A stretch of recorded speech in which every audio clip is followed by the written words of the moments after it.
Over the last several weeks, we've seen some pretty interesting examples of what not to do if you're looking at building a high-performance team.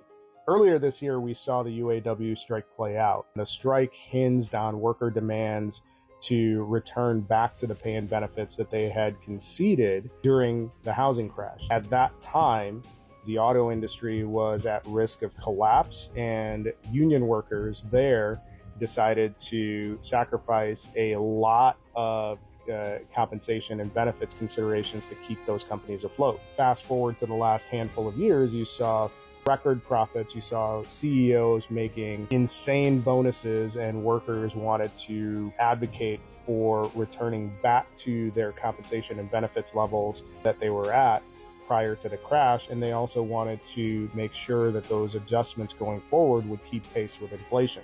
At the time of the strike, you saw all of these CEOs of these large auto manufacturers crying poor, that the compensation requests were unsustainable, couldn't afford it, blah, blah, blah. You know the story. And the argument was that these compensation requests by the unions would tank the manufacturers, which is an interesting position to take, especially in the face of all of these CEOs getting multi-million-dollar bonuses for record profits. Fast forward to just yesterday, we are now getting a master class on how to tank morale and how to demonstrate what not to do. Now, one of those CEOs is signing off on a $10 billion stock buyback, which is an interesting move considering that just a few months ago, this same CEO was crying poor.